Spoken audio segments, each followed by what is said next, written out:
Hello friend আসসালামু আলাইকুম welcome back to my cooking channel. তোমাদের সামনে আমি আরও একটি নতুন ভিডিও নিয়ে হাজির হয়ে গেলাম। এই ঈদে কম বেশি আমাদের সবার ঘরে কোরবানির মাংস রয়েছে। আজ আমি তোমাদেরকে গরুর মাংস দিয়ে অথেন্টিক স্টাইলে কালাভুনা রেসিপি তৈরি করে দেখাবো, খুবই সহজ এবং ঘরোয়া উপায়ে। চলো বন্ধুরা শুরু করা যাক। দেখতে পাচ্ছ এখানে আমি মাংস নিয়ে নিয়েছি। এখানে আমি হাড় চর্বি সব কিছু সহকারে প্রায় 5 কিলোর মতো মাংস নিয়ে নিয়েছি। এবার আমি এর মধ্যে দিয়ে দিচ্ছি আদা পেস্ট এবং রসুনের পেস্ট। এখানে আমি আদা এবং রসুন প্রায় 5 টেবিল চামচ করে দিয়ে দিচ্ছি। 1 কেজি মাংসের জন্য 1 টেবিল চামচ করে আদা রসুন ব্যবহার করবেন। এবার এখানে আমি দিয়ে দিচ্ছি জিরা গুঁড়ো। এখানে আমি 2 চা চামচ জিরা গুঁড়ো ব্যবহার করছি। এবার দিচ্ছি মরিচের গুঁড়ো।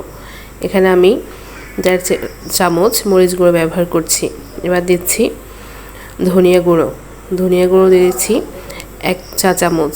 এবার এর মধ্যে আমি দিয়ে দিচ্ছি স্বাদমতো লবণ।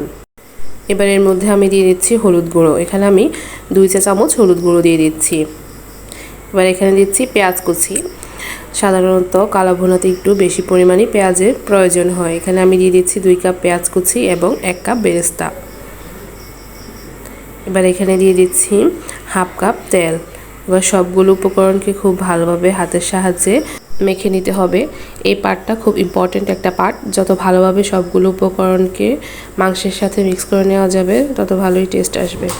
এখন আমি দিয়ে দিচ্ছি কালাভুনা মশলা। তোমরা বাজারে যে কোনো মুদি দোকানে গেলেই এই কালাভুনা প্যাকেট মশলাটা পেয়ে যাবে। আমি পুরো প্যাকেট মশলাটা ব্যবহার করিনি, যেহেতু আমি আগে থেকে এখানে পর্যাপ্ত পরিমাণ মশলা ব্যবহার করেছি। এখানে আমি একটা প্যাকেটের হাফ প্যাকেট পরিমাণ কালাভুনা মশলা ব্যবহার করছি 5 কেজি মাংসের জন্য। এবার মশলাটা দিয়ে আবারও খুব ভালোভাবে মেখে নিচ্ছি। সবশেষে আমি এখানে দিয়ে দিচ্ছি গরম মশলা। এখানে আমি 8-10টা এলাচ, 8-10টা লং এবং 4-5 টুকরা দারুচিনি দিয়ে দিচ্ছি। আবারও সবগুলো উপকরণকে আলতো হাতে মিক্স করে নিচ্ছি। এবার হাতে ধোয়া পানি এখানে দিয়ে দিচ্ছি। এবার কড়াইটা আমি চুলোর উপর বসিয়ে দিয়েছি। বসিয়ে একটা ঢাকনা দিয়ে রেখে দিতে হবে। দেখতে পাচ্ছ বেশ কিছুক্ষণ পর মাংসর গা থেকে পানিগুলো ছেড়ে দিচ্ছে। এই পর্যায়ে মাংসটা একটা হাতার সাহায্যে নেড়ে ছেড়ে দিতে হবে, যাতে মাংসটা কোনোভাবেই তলানিতে লেগে না যায়, সেদিকেও আমাদের খেয়াল রাখতে হবে। এভাবেই ঢাকনা দিয়ে মিডিয়াম টু লো আছে আমাদের পুরো মাংসের প্রসেসটাকে তৈরি করে নিতে হবে। আবারও আমরা মাংসগুলোকে ঢেকে রেখে দেব। আরও বেশ কিছুক্ষণ পর দেখতে পাবে মাংসের গা থেকে এরকম বেশ খানিকটা পরিমাণ পানি ছেড়ে দিয়েছে। এবার আবারও খুব ভালোভাবে নেড়ে ছেড়ে মিক্স করে দিতে হবে। বন্ধুরা, আমি আজকে যে কালাভুনা মাংসটা তৈরি করেছি এখানে আমি এক্সট্রা কোনো পানি দিইনি। আমি যেহেতু গ্যাসের ফ্লেমটা মিডিয়াম টু লো হিটে রেখেছি, তাই এই পানিতেই আমার পুরো মাংসটা সিদ্ধ হয়ে গেছে।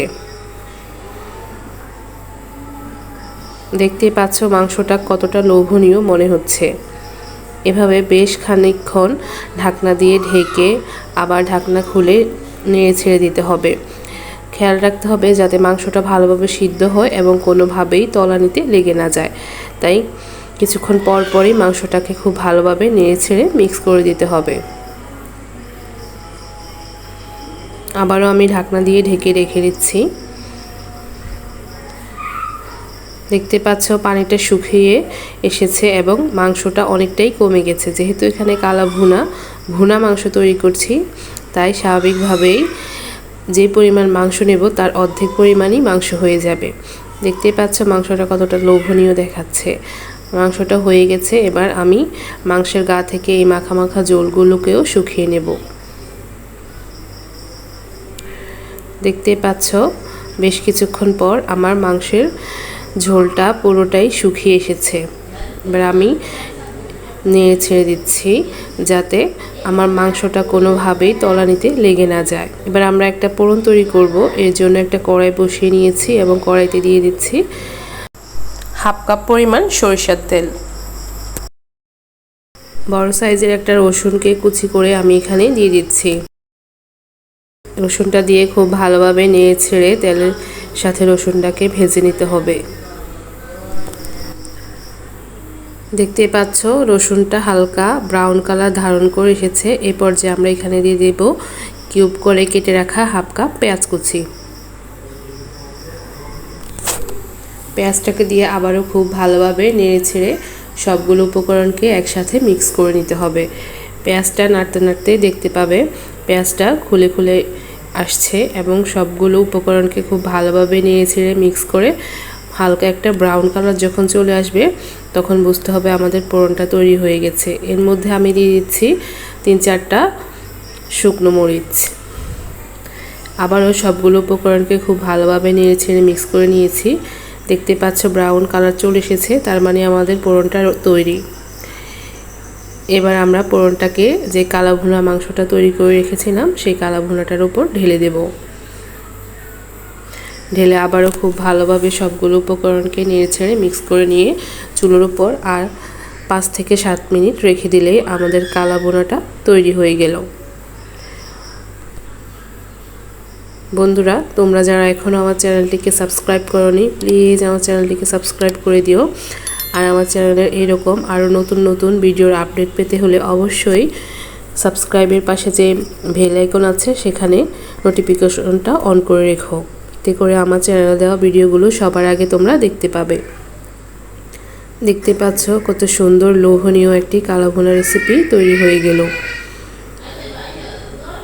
বন্ধুরা, তোমাদেরকে আমি একটি মাংস একটু ছিঁড়ে দেখাচ্ছি আমার কালা ভুনার মাংসটা কতটা সুন্দর এবং পারফেক্টভাবে তৈরি হয়েছে।